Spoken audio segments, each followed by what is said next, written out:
ভাইয়ের জন্য গর্বিত দাদা ক্রুনাল পান্ডিয়া। হার্দিককে নিয়ে লিখলেন আবেগী কথা। ভাইয়ের সঙ্গে ছোটবেলার ছবিও দিলেন।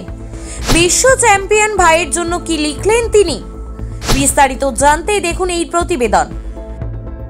এবারের আইপিএলে রোহিত শর্মাকে সরিয়ে মুম্বাই ইন্ডিয়ান্সের অধিনায়ক হওয়ার পর থেকে সমালোচিত হচ্ছিলেন হার্দিক পান্ডিয়া। যেখানেই যাচ্ছিলেন টিটকিরি শুনছিলেন। দল খারাপ খেলায় জবাব দিতেও পারেননি, সেই জবাব দিলেন বিশ্বকাপে ভারতের জার্সিতে ভালো খেলে। এবার তিনি দাদা ক্রুনাল পান্ডিয়াকে পাশে পেলেন। ভাইয়ের পাশে দাঁড়িয়ে ক্রুনাল জানিয়েছেন, হার্দিকও মানুষ, তারও আবেগ রয়েছে, খারাপ তারও লাগে। সম্প্রতি ভাই হার্দিক দেশে ফিরতেই তাকে নিয়ে আবেগে ভেসে গেলেন দাদা ক্রুনাল। ভাইয়ের সঙ্গে ছোটবেলার স্মৃতিচারণা করে লেখেন বেশ কিছু কথা।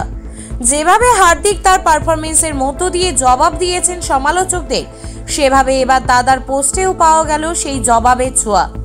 সম্প্রতি ইনস্টাগ্রামে ক্রুনাল লিখেছেন, আমি আর হার্দিক পেশাদার ক্রিকেট শুরু করার পর 1 দশক কেটে গেল। গত কয়েকটা দিন রূপকথার মতো কাটলো। প্রত্যেক দেশবাসীর মতো আমিও দলের কৃতিত্বে খুব খুশি, তবে আমার ভাইয়ের সাফল্য দেখে আবেগ আরো বেড়ে গিয়েছে। আর কলকাতা নয়, টাইটান আই প্লাস এখন বনগাঁ শহরে। অলংকার, যশোহর রোড, বাটার মোড়, বনগাঁ।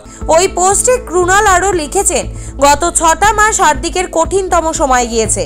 ওকে নিয়ে যা হয়েছে তার কোনোটাই ওর প্রাপ্য নয়। ভাই হিসেবে ওর জন্য খুব খারাপ লেগেছে। ব্যঙ্গাত্মক শীষ দেওয়া থেকে শুরু করে প্রচুর লোকে খারাপ কথা বলেছে। দিনের শেষে আমরা ভুলে গিয়েছিলাম ও একজন মানুষ যার আবেগ রয়েছে।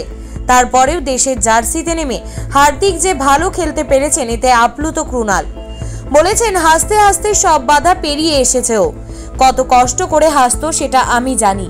কঠোর পরিশ্রম করেছে এবং বিশ্বকাপে ভালো খেলতে গেলে যা যা দরকার সেটা করেছে। ভারতীয় দলের দীর্ঘদিনের স্বপ্ন পূরণ করেছে। এর থেকে ভালো আর কিছু হয় না। ब्यूरो रिपोर्ट, ई समकालीन। ये टाइटन का सनग्लास है एंड इसमें पावर्ड लेंस भी लगा सकते हैं। আর কলকাতা নয়, টাইটান আই প্লাস এখন বনগাঁ শহরে। চক্ষু পরীক্ষা সহ সানগ্লাস, কন্টাক্ট লেন্স পাওয়া যাচ্ছে বনগাঁর যশোর রোডের নিজস্ব শোরুম। সরকার অনুমোদিত হলমার্ক সোনার শোরুম অলংকার। গিনি সোনার অলংকারের নির্ভরযোগ্য প্রতিষ্ঠান অলংকার, যশোহর রোড, বাটার মোড়, বনগাঁ।